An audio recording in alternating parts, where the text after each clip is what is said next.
And here we go. Good morning. It's Morning. another Wednesday morning. It's Lana Hempsall here from the Norwich Guide Dog Forum. I'm one of the coordinators, and this is the wonderful In Conversation series that I've been running as one of the coordinators every Wednesday since lockdown started, I suppose, to just bring the visually impaired world closer to your world out there and enthuse everybody to get involved, to gain better understanding, to be part of what we do and what we are. So yes, I've had many amazing guests on in the past, and today is absolutely no exception because I have Laura Turner with me, who is a contact that I've never met Laura before, but we've we were introduced by British Blind Sports because September was and well, this autumn generally was all about sports and involvement in sports and what we can do. So I had Lofty from Visual Impaired Sailing. I had Scott last week with his bowls. I had Sophie Thornhill with her cycling, and Laura's just an absolute cracker. He has got involved in so many sports, has done so much in her lifetime, and is such an amazing advocate for visually impaired sports. So yeah, I can't wait to hear more about you today. Laura, welcome so much, and thank you for agreeing to come on to talk to us today. Thank you for having me. That's all right. That's all right. So Laura, what is you told me you've been visually impaired since birth, but how does that affect you? Is it has it been the same since you were born? Were have you got siblings who are visually impaired? Did you go to special schools? How was childhood for you? Okay, so yeah, I've been visually impaired since birth. I'm 35 now. I'm not ashamed to say how old I am. So I'm 35. I've been visually impaired since birth. I'm registered blind. My conditions that I do have are a coloboma, microphthalmia, nystagmus, which leaves me with quite the mix of them. All those three conditions leaves me with approximately about 5% vision. Mm. The vision that I do have remaining, it I wouldn't call it useful really. So I can tell the difference between light and dark. I can see hand movements, Mm. depending on the sort of environment that you are in, and people. I can make out, like if somebody sat next to me, perhaps the outline of the body and things like that.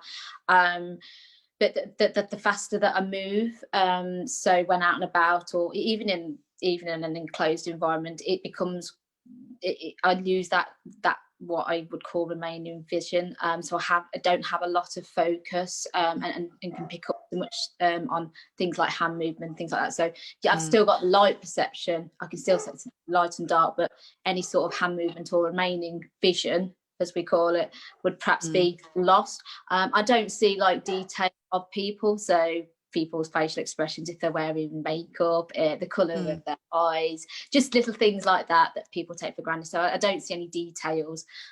Yeah, So but it's yeah. I think when you're playing sports, that yeah, obviously in the sport world, in the sport world, I'm actually obviously considered as a B1 athlete. yeah. When I was younger, being introduced into this sport, which I'll go into later, Mm. I was sort of categorised as a B2, a very sort of Mhm. low level B2. But as the sort of years went on, I did lose a little bit of what vision I did.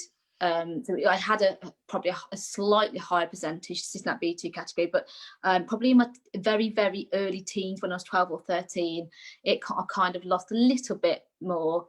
I mean, my field vision is absolutely appalling, but Mm. yeah, so I'd have for a long time sort of sat in that B1 category, even though I'm not a total, because that's just the way that the sport, that's just the way the sporting world works. It's done on Yeah. percentage and field vision, Well, which is yeah. actually needed to me for be a B1, because I'd probably struggle to be a B2, if that makes sense. So anybody that Well, out 40. I, I, I, I do say this. It's like I think the sporting world has it's made massive strides in that respect, that it has leveled the playing field, and not just, along the, oh, there are sports for visually impaired people, but actually there's a really good understanding that there are levels of sight loss, and within Yeah, those brackets, there are certain things that you can do and certain things that you yeah. can't do. It's So very hard. I, Yeah, I, I because find that, really good that there is a level of, competitive engagement that you can have at whatever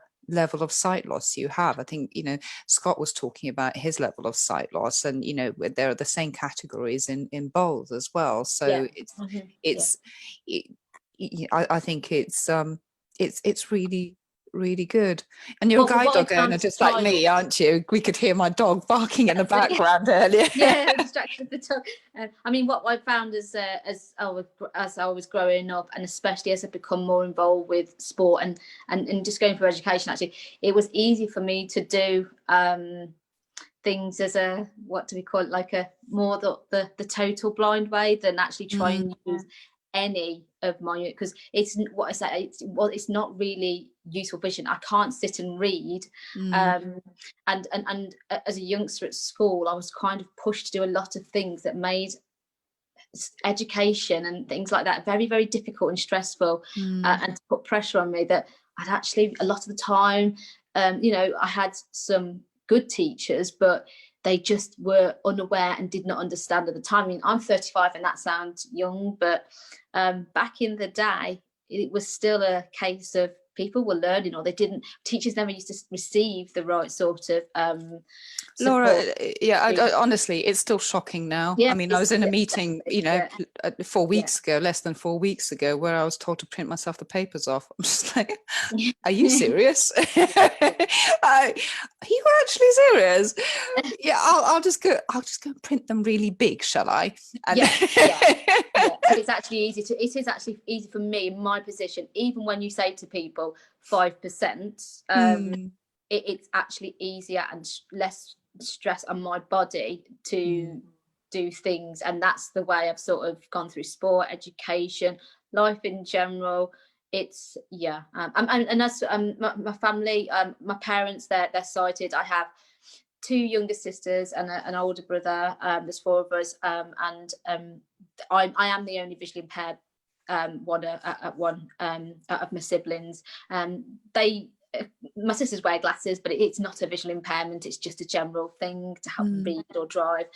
So yeah, but I was never ever, my parents' attitude to life, when the doctor said when I was born that it was actually a few weeks after. So at first, like babies, you can't tell a lot. Nothing was ever picked up, and it was only, I think, at one of these sort of like a few weeks checks that the doctor said there's something not quite right when you start opening your eyes and doing things. And they said, something not quite right.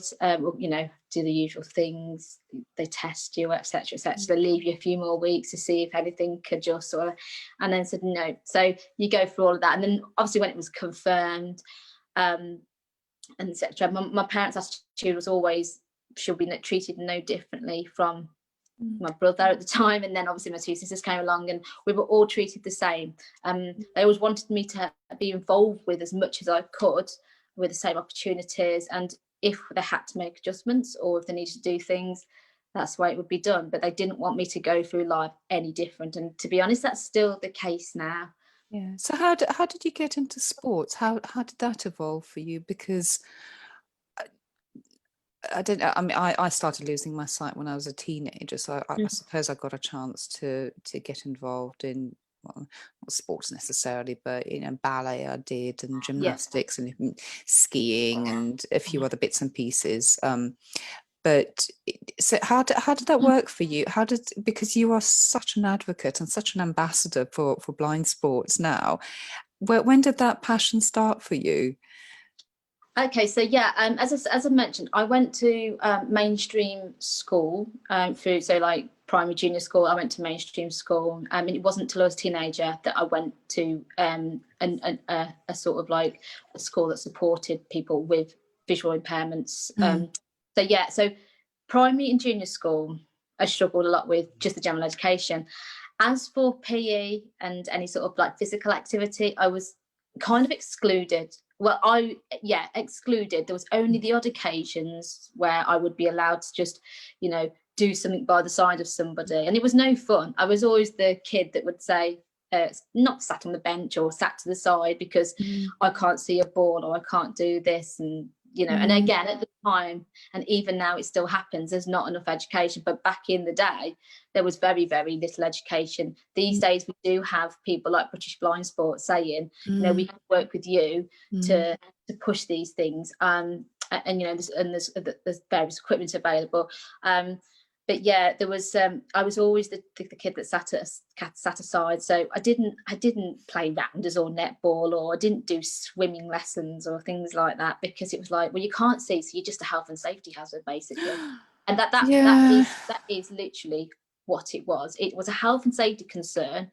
And there's just no comeback on that one, is there? So I mean, it was never, and I just thought at the time it was acceptable. It was acceptable. And so I would never, it wasn't a case of my parents would have to come into school and say, this is not acceptable, because at the time it was considered as, that's just the way it is. One day you'll be able to do something different, or there will be something out there for you. So it was just accepted. But now I wouldn't accept it, and I don't accept it. So what was your breakthrough then, Laura? What then, what brought you from sitting on the sidelines and on the bench to actually, I'm doing this now. This is me. Look at me. So I went to secondary school. When I went to secondary school to get through my GCSEs, but the secondary school was for visually, at the time, it doesn't exist now, but it was for visually impaired people, blind people, and everything could be supported. There I got from my GCSEs, they taught me Braille, they introduced me to better technology, etc., etc., etc. But one thing I was introduced to straight away is, here we do this, we do that, you do life skills, and you can do all these sports. Oh, sports, okay. I never did PE where I've just come from. We don't just do PE as part of the education, we do sport as in we can take it further. There's grassroots sports, and we're involved with blind sports. These are all your opportunities. I was at a school. Bet you were just like a kid in a sweet shop, right? Yeah, exactly, because you go for you'd go before you started the school. Obviously we went to look round it. And it was, to be fair, it was when we saw like the opportunities for sport and things like that I was like, oh, this is going to be great, isn't it? Where do I start? What can I need to get through math and English and history and French and all. I know. That just takes up time between, while you're resting between sporting activities, right? It's fun. So PE was very much on the agenda, of course, of school. But what did you love? What did you love sport-wise? What really took you when you started? I think first of all, I was introduced to all the normal things. So like athletics, and as I say, it was all through British Blind Sport. It was very much they would have their well, they call them have a go days now, but they were slightly different back then, but not too different. And we would go for athletic days where we could, meet up, we'd be introduced to guide runners and learn how to do things on track. And then from there, then that's when potential teams or people spot you to do other things. So I was doing obviously things through school, but then we had a very, very the Mrs. Carey, so Sheila Carey at the time, was very, very, very passionate about BI sport, and her involvement with British Blind Sport was huge. And sport didn't just stay as a PE lesson at school. It was a very much, if you've got a talent or if you can go further, we'll work with grassroots and British Blind Sport, and they've got the grassroots sort of like Paralympic type people to put it, because that's how they sort of source people through things like that. So it was very much an athletics thing to start with, track and field. I personally took to track rather than field, and that's it. Actually, it was in I think about 1998. Oh gosh, that makes me sound old. Then I had my first sort of opportunity to represent Great Britain. Oh, cool! As a youngster in a for the IBSA, so International Blind Sports Association, World Games. So I was at a very, very young age given the opportunity, after, you know, being involved with British Blind Sport and going to all these training sessions and picking up with guide runners, that they said, you know, we'd like to select you to represent at, you know, at the sort of World Games. So that must have felt amazing, Laura, right? Yeah. It was very odd, but you think, gosh, I've come from not being able to do PE to all these different opportunities, and going out of the country to represent, you know, to have a Union Jack on you and things like that. Wow. It was a very different experience, but at the time, because I was introduced to everything, I think goalball was on the agenda as well. I was introduced to goalball.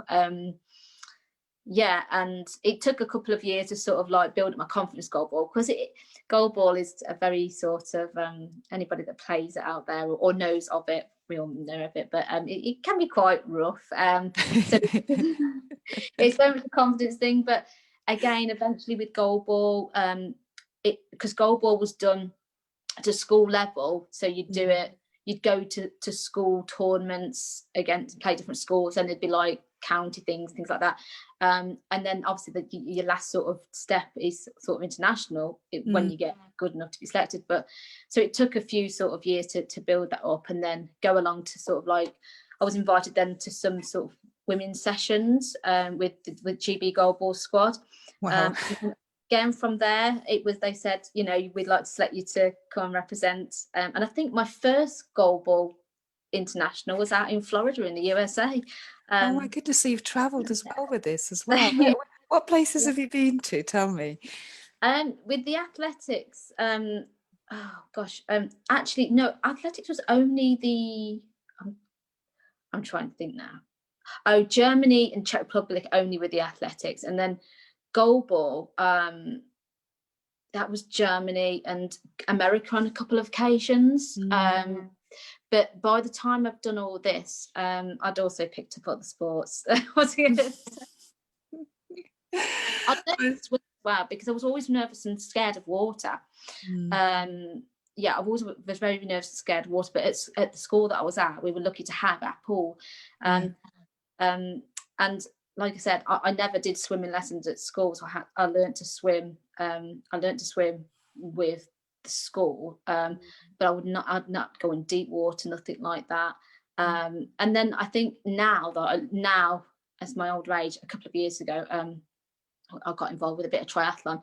When I look back now, I think, gosh, to think that I was once never, I will not go in like deep water, because the thing was, I can't see the bottom of it. So I don't know what lies beneath, almost that sort of sensation. So I never used to be able to swim, and I learned to swim through school, and then that kind of went on to doing a little bit of regional and national swimming championships. But swimming was never really my thing.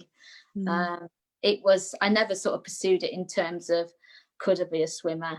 So I never sort of represented Great Britain at a young age for that. Definitely not. Well, I took swimming lessons as a sort of normal child, I suppose. But back when I learned, it was, I think that the school of thought was very much, if you can't open your eyes underwater, then there's no point. And I couldn't open my eyes underwater, so there was literally no point. So I gave up on swimming lessons. So I love swimming, absolutely love swimming. I try and go once a week, but you know, it's kind of a determined breaststroke or nothing, literally.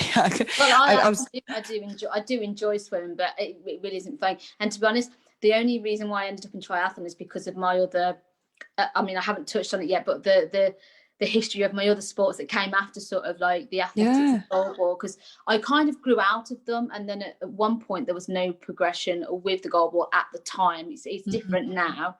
It was just before 2004, and I kind of stepped back, and the reason why I stepped back from goalball was because I'd also picked up riding, like so horse riding with the school.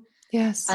Of which I found very therapeutic. I'm from a family that has always been brought up with animals. I love animals, and in fact I remember when we went to visit the school, one of the things that was mentioned is, we do this sport, that sport, every sport going. One of them includes horse riding, and I think my little face lit up. I think even like at the time, yeah, it's something you're probably going to do. So I'd do that once a week, and that was probably like the highlight. I did all these sports. I'd represented, I'd been given opportunities to represent my country, but I loved going to weekly riding lessons, and I carried on doing, and I had a little break. But when I left school in 2001 and went straight into work. At the time, I was still doing, obviously, goal ball, not the athletics, but the goal ball. But I went to work and full-time employment, so earning my own money. And when I turned 18, 2 years later, I mean, I was still riding, but when I turned 18, like most people would have a driving lessons at 17 and have a car at least by the time they're 18. And one day, I think I remember saying to my mum and dad, if I could find, we could find a stable, a yard, because I'd always been going to the same yard, a very, very well-known yard. In fact, it's now the home of like RDA training in Warwick. And I said to my mum and dad, I said, if we could find somewhere to keep a horse, I could have one.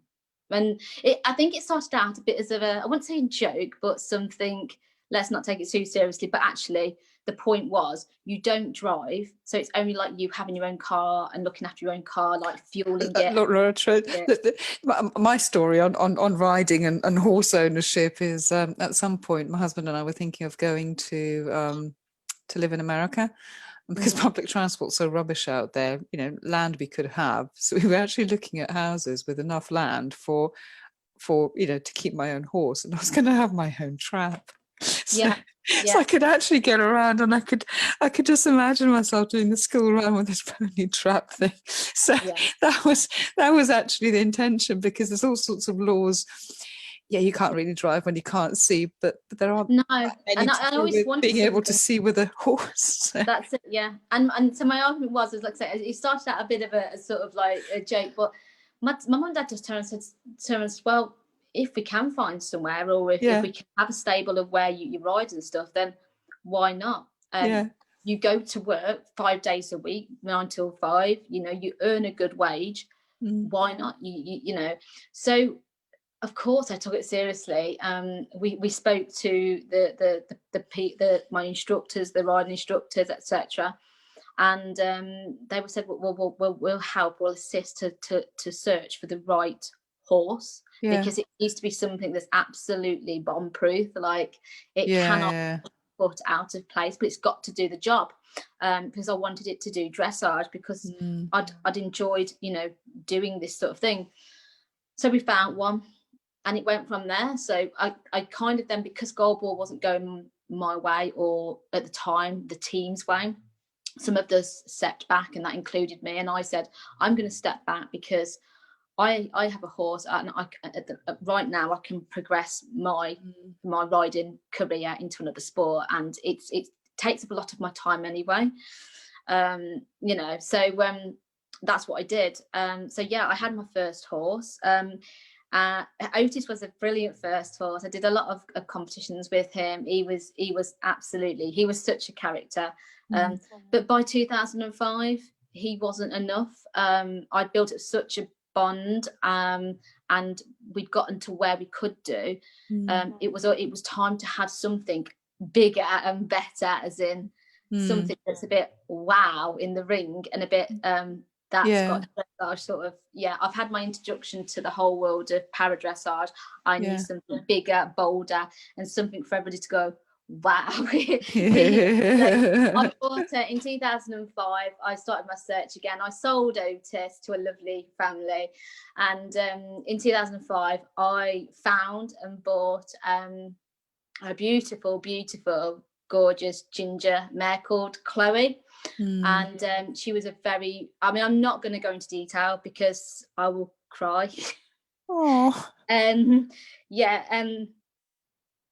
Sorry. Oh, bless you. Should I fill the space and talk about Molly, the girl that I learned my dressage on when I went to the Hereford school? and I did some dressage as well. And I did it on this lovely mare called Molly, and yeah, which was great. And the kind of the finale of my time at the RN, well, at the school, was this dressage competition, probably my one and only. And yeah, yeah, I'm not going to go into it too much, but I'd gone out with my boyfriend the night before, and we'd had a few to drink, so I was a bit hungover on the day of the competition. I still came second, but thanks to Molly and Molly alone. So yeah, it was nothing much to do with me. So yeah. Anyway, Chloe. Yes, I bought Chloe in 2005. What did Chloe do? And no, Chloe was a fantastic mare, like literally a 1 in a million. And I think we I'm going to ban you from talking about Chloe. And she was she absolutely took my dressage journey to where I wanted it to go and wanted to be. And then I did buy a second horse later down the line because I wanted a backup horse as Chloe was getting slightly older. But Chloe was the horse that everybody, as soon as you walked into the school when you were training, or when you walked into a competition environment, people would be like, it's the girl with the blonde girl with the horse. Because you were just everybody else. I'm so sorry. I knew I had to touch on this, but actually it's quite an important. Oops. Your camera's gone off, lovey. Bear with me a moment. Can you still see me? I could a bit earlier. Now I can. Yeah, it was actually quite an important part of my life, and even though I get really, really emotional about it, I can't. It's a chunk of my life, that I can never not tell a story about. So I just have to smile with it because she brought so many happy memories to my family, to myself. And I know you sit there and say you're an advocate for, visually impaired sport, but there's not a lot of blind riders about that do compete in dressage to a high level. But she really was the horse that would wow. And she was mine. She wasn't owned by anybody else. So what level did you get to with Chloe then? I started to be I was such a nervous rider, but I had quite a lot of potential. And I worked with Paralympic riders. Nicola Tustain, MBE, she was a brilliant encouragement to me. She used to come to the yard a lot, and she said, you need to take this further. You've got such a beautiful, wonderful horse, but we need to get you to learn to canter, because as a visually impaired person, a blind person, you have to be able to canter and para dressage. And I said, I know. I said, but to do it when you've got such limited sight is quite a lot to ask, actually, of somebody with limited sight or no sight to canter a horse. But she said, if we can just get you to this stage, you can do more para stuff. You can go for selection trials and things like that. And eventually they did get me the confidence to do it. It took so much effort. It took a lot of work. It took a lot of tears. And Chloe never, ever said, I'm going to chuck you off. I'm going to run off with you. Some horses would. She was so patient. Oh, yeah, I know. But yeah, she did. We eventually got there. So we started out as a walk trot team, but that's no good. It wasn't powerful enough. Chloe had been bred to do more than that. So we couldn't waste her. And then, so we got past this sort of being frightened of cantering a horse to actually like whizzing around the arena in a canter with a lot of help from lots of different people and professionals. And I managed to work Chloe up to an able-bodied level, what they call an elementary level, which does involve doing some sort of fancy footwork. So it's not all boring stuff. And like I said, every time we would be out most weekends competing through the winter, through the summer. And she would just be the horse that would be like, here comes the ginger horse, the beautiful ginger horse.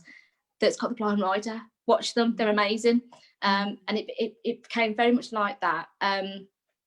Yeah, and then I did buy another horse called Ebony. She was a black beauty, but a black beast as well. We didn't work. As I say, I bought her as a backup because I was concerned that after Chloe, I'd have, you know, if Chloe was getting older, I wanted something straight away to ride, or two horses to ride together. So we expanded as a team. My mum and dad was always there. You know, we had a bigger trailer, we had bigger vehicles, we had more stables, but we just didn't work. So I did sell out Ebony, but unfortunately in 2013 December, Chloe wasn't very well over Christmas, and the vet come out and she just said, yeah, she's, you know, a little bit run down. Obviously she's got this injury on her leg, so she's been on box rest anyway. So they said, just give her till after Christmas and we'll see how she is. And we had a nice Christmas, and then she wasn't much better. And then so we had the vet back out, and she took some tests. And Chloe was always a bit of a naughty girl for having a blood test and everything done, and her jabs, because she had a little bit of an incident when she was younger. So it was always a very stressful time. But I remember I was at work, and my mum said, yeah, the vet's been out, done some tests, but I need to talk to you when you get home. And when I got home, that's when they said, the vets have called, and it's not good news at all. And I had to make the decision to have her put down. Oh, Laura. But she'll always be a very, very special, important part of my sport, because dressage, I think, has been my probably the biggest chunk of my sort of career in sport, and the one that I've most loved, because I think, as you can appreciate as a guide dog owner, the bond that you have with an animal, especially being visually impaired, is quite something. Oh, and horses are always amazing, aren't they? There are unicorns, aren't they? So, you know, there's a princess in every girl, and the horses are our unicorns, and that's just the law, and it's just the way it is. And I think animals give so much different sort of love, and when you face so many barriers and challenges in your life, where people have stigmas against you, where they don't always accept you for who you are, and you've had a lot of jealousy. I faced a lot of jealousy and spitefulness through doing dressage, and just horrible things, you know, things that people thought I was handed to on a plate because I was visually impaired. I'm like, no, I go to work to do I know. Yeah. Oh, there is all that. So it was always like, there at the end of the day. There's a perception that for some reason, that because you're visually impaired, life has been made easier for you. Yeah. You just look at the how? So after Chloe, what places? I said to my mum and dad, I think I'll never ever be able to replace Chloe. And I said there and then, I says, I don't want to go back into the sport. I had a house full of beautiful dressage equipment and gear, and sparkly boots, sparkly this, sparkly that, lovely coats, jackets, and it took ages to even sell some things, because parting with it, I mean, I've still got bits, but parting with some of it was quite difficult, because it's part of your life and it tells a story. But talking about sparkly, Laura, so let's move on to the present day. What do you do now that's really sparkly and go on, let's talk about that for a little bit before we run out of time. Let's talk about what you do now that's really amazingly sparkly, that's going to be our little surprise. So after Chloe, I left it a couple of years, and I said sport has always been a part of my life, and I can't imagine my life without sport, because mentally it does something to you that just makes you forget about every other aspect of life where people don't accept you, or you have to find barriers. So mentally, for me, I needed sport or fitness in my life. And I said I haven't come this far to just give everything up. So I was like, I'll look for another sport. And actually, strangely enough, I came across track cycling. And that was my reintroduction back into sport. And for a while it worked, but I just don't think I took to it. And I still own my track tandem, and to be honest, I've not been back on it only because of COVID. So I'm not actually using it at the moment, but I still hop on it. And I've done a couple of competitions. I did the international at Manchester last year, and I've done a couple of the British Cycling National Championships as well, which have always have been a great experience. You know, even riding with Sophie. Have you ridden with Sophie? Oh my God, that must be awesome. Yeah, so it's been lovely to experience some top, you know, riding with some top Paralympic you know, medal. She is so chilled as well, isn't she? She's just like, yeah. But yeah, so it was track cycling that put me back into sport. But I think after a couple of years, I'm like, I'm not sure where I can take this. I think I'm a little bit not old, but I'm not sure I can push myself to what I need to be. And then I think I was riding one day with a lady that was helping me with some training, and she was a triathlete, and she said to me, she's a bit bonkers anyway, lovely Emily. She went to me, "Can you run, Laura?" I was like, "I used to." She said, for the bus? I said, "I can sort of swim." I said, "It's not my favourite sport." I said, "But yeah, I can swim." I said, "You're going to ask me, aren't you, to do a bit of triathlon?" And she went, "Well, you're kind of good on the bike, so why wouldn't you?" I said, "But it's 3 elements of sport." And she said, "I think," she said, "if we got you to a level where we could reintroduce you to running, reintroduce you to swimming, you could conquer a sprint triathlon." So I tell you what, I'm tired of just listening to you. We did. We conquered some triathlons together, and I've got to say, it is one difficult sport. To do 3 things in one is just. But I'm not going to lie, because by doing triathlon, I achieved 2 things I thought I'd probably never achieve, and that was 1, the Great North Run, and 2, I'm not a marathon runner, and 2, a swim, what's it called? The swim, oh my gosh, what it was called, the swim serpentine. So swim serpentine is basically, so there's the Virgin London Marathon, then in that they have the Prudential Ride London, which I also managed, the 100, I completed that. That comes from 2012 when we had the Olympics. It's basically the cycle routes that the professional athletes took, and from there they wanted the cycle and the swim to carry on its legacy. Right. So with going into triathlon with the balmy nutty Emily, who's absolutely fantastic, a wonderful lady, strong lady, I've managed to conquer things like Great North Run, the Prudential Ride London, and the Swim Serpentine within the space of, I think, 18 months. Wow. Things that I've never even put on my bucket list. But she said, "But you've been training for these things. Why wouldn't you ballot yourself?" And I said, "Okay, we'll ballot." I said, "But if I get a place in that Great North Run, it's not happening." But it did happen, and it took a lot of strength and courage and training, but it happened, and I've got the medal. Do you know, I stole myself for a 10K run one year, and everything went wrong for me in preparation for that. Everything, to the point, right? So I'll share this with you. I'm running, and this run was in October, and I think they've only just completed the virtual one, and it started getting cold. So I'm out of my morning run, and when it gets a bit colder, and anyway, I got a nosebleed.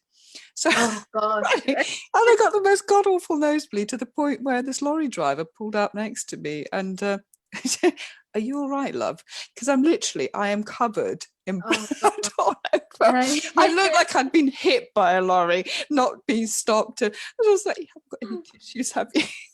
And then sort of dragged myself covered in blood all the way through the village, going, "Please don't anybody see me. Please don't anybody see me. This is dreadful." Oh no!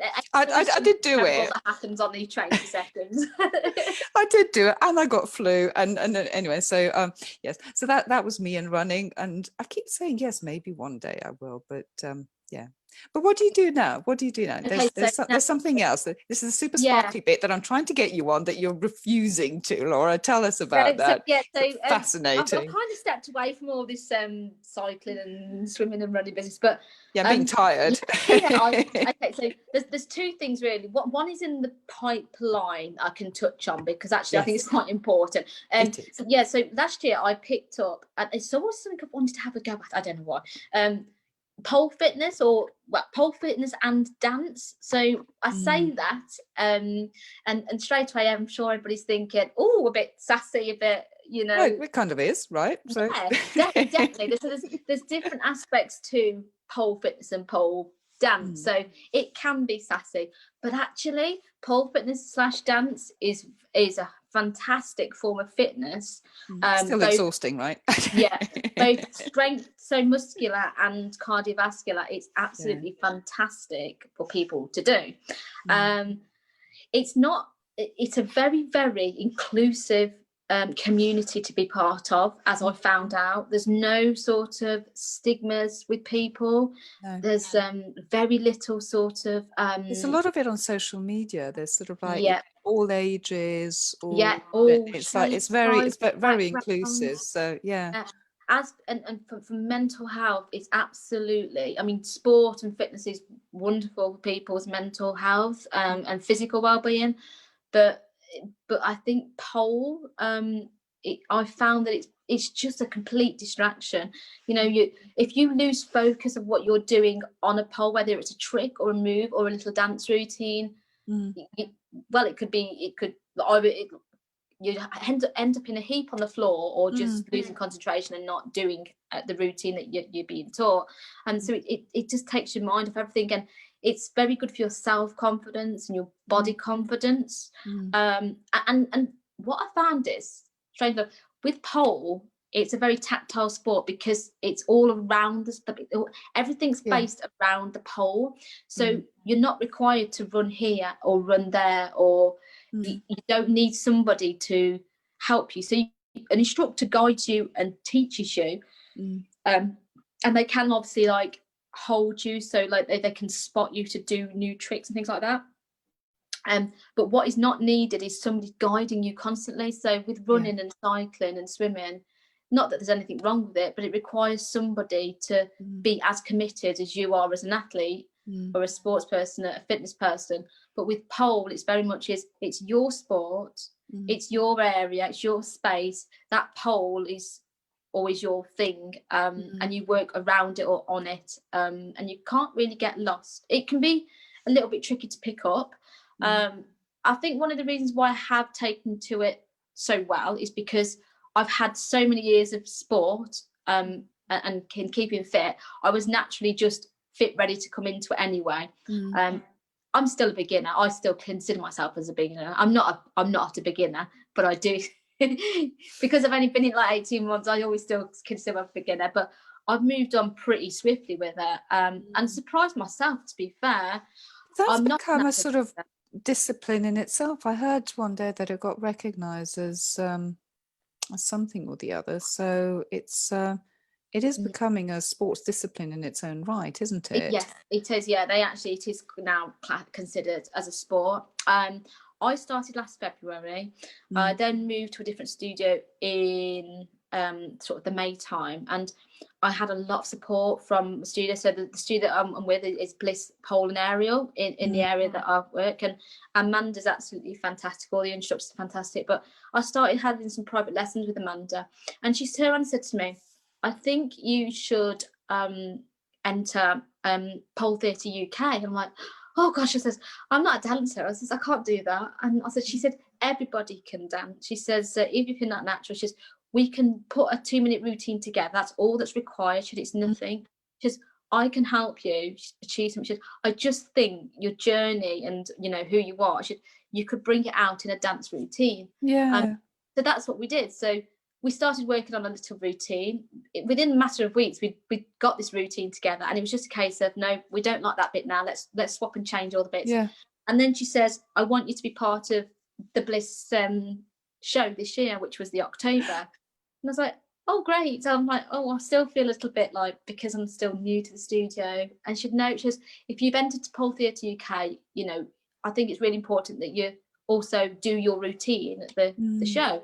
She said, we only have about like 200 people watching. And I was like, oh yeah, but for a non-dancer, that's but That's a lot. and I dance on 2 poles, so I'd got a static pole and a spinning pole. Yes. So yeah, it was fantastic. And I did actually reach the finals of Pole Theatre UK, which were in February. Nice. However, because of some very, very personal reasons, I decided to, I did make the difficult decision to withdraw from the actual finals itself, which they genuinely understood. And I said, you know, I just feel that I can't give the energy at the moment to put in the finals, and it'd just be silly to. So, but it was nice to be a finalist. It was nice to make the finals, even though I decided personally to pull out for the better reasons. Yeah. But there's always plenty of other opportunities. But yeah, and I just find it such a fascinating community, and everybody's so lovely, not just at my studio, but as a community as a whole. That I think I know times are difficult at the moment, but I think as a future thing, there's a lot of potential for pole fitness and to work with people like who are visually impaired and blind. And for that reason, I decided to start my instructor course last year. Haven't picked it up for a few months because of COVID, but I've recently, in the last sort of like 2 weeks, picked it back up to be able to complete it.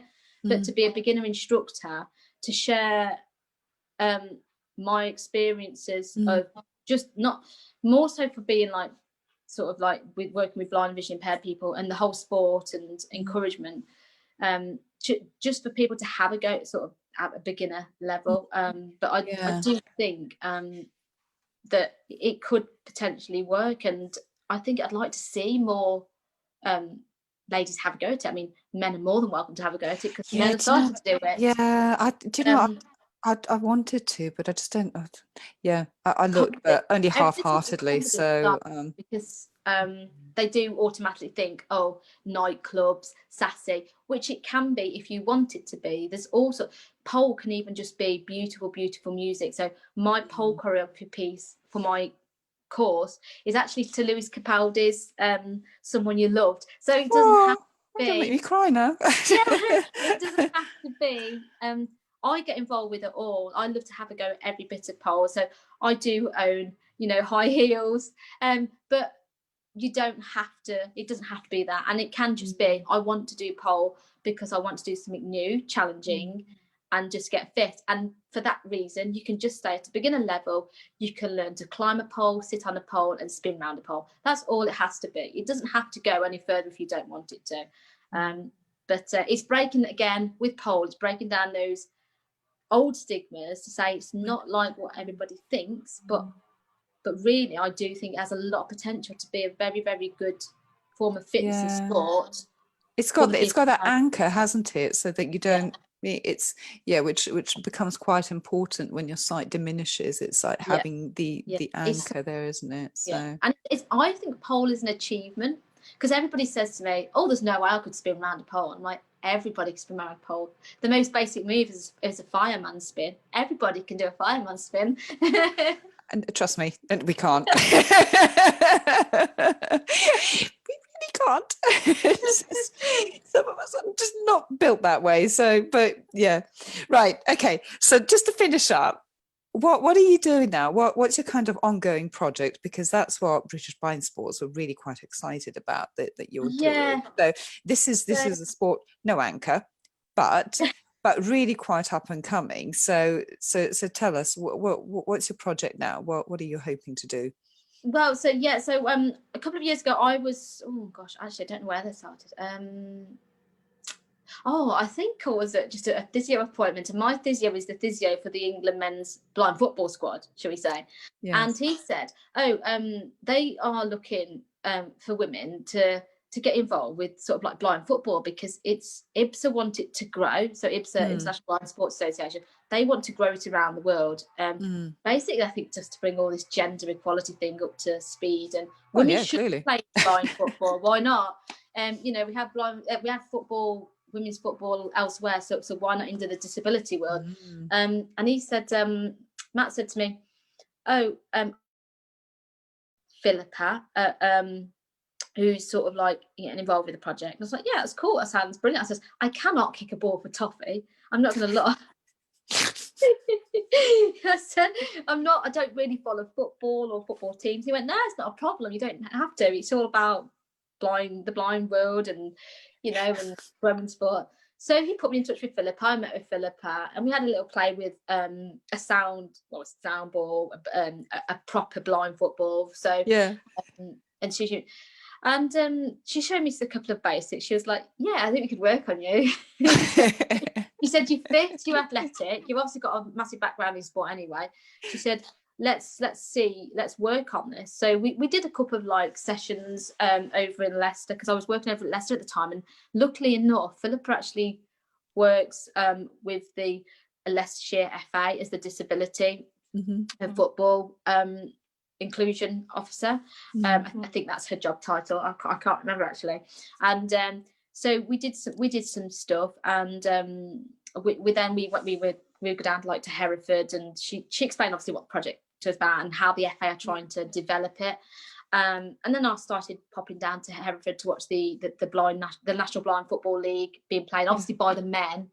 But she said, this is what we kind of want to do eventually. Get more women involved, but eventually have an England squad, because we haven't got them yet. All the other countries are developing people, that we're just a little bit behind. So it kind of went from there. Then we've done a couple of showcases at St George's Park, so the home of the training home of England squads, whether they're youth squads, the development teams or the national teams, because they have a blind football pitch there. They put one in when they were developing St George's Park. It was part of the plan. So they've got a beautiful blind football pitch with all the proper boards up. Nice. Hereford, I think, have just had theirs relayed. But yeah, so it went from there really. We did a couple of showcases with the Disability Cup. There's not many women on board at the moment. So at the minute, the FA wanted to grow it. We have the IBSA World Games in 2023, I think. Okay. In Birmingham. So any ladies out there who want to have a go at football, start having a go, right? Because there's opportunities out there. Yeah, obviously B1 football. I think there's going to be a little bit of give and take with I'll say classifications. I'm not. Don't quote me on that one, but I've heard that there might be a little bit of, because obviously B1 football is B1s and you have to play under, even that you have to play under blindfold. But I think there was talk of there might be a little bit of give and take with women in terms of allowing some low-level B2s in, or B2 people, but obviously they'd have to still wear a blindfold to make it all equal playing field. But just to get the women involved and to get the messages out there was a little bit of talk about it could be potential that rather than just asking for B1s, that IBSA would allow, providing that obviously you're all masked up, eye patched up, everything. Which can sometimes, the only thing is with that, sometimes it can mean that other people, because other people rely on the site, if they play partial football, they don't wear blindfolds. It's played completely different, whereas blind football is a different thing on its own. So obviously we've got the games in 2023, and it would be silly not to have representation there, because as it stands on paper, football, I think they want both genders across all sports, which includes football. Now, if we host a games, ideally we want both genders being represented in our own country. So we have the time. Obviously, we've had COVID this year, so it's not helped things.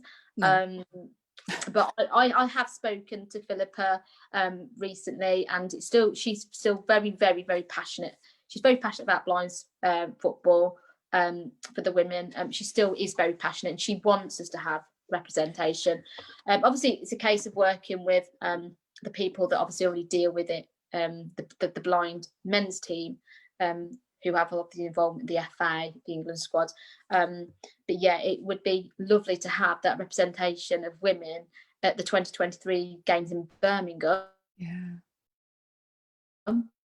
on home soil, just to come into sort of like same sort of level as the rest of the world. I mean, but there's lots of potential there. So if there's any sort of like young ladies, or ladies that want to have a go to, you know, awesome. I don't know at the moment. I don't know who's best to contact. But we are trying. Eventually, we will be trying to look, and I'm sure the FA.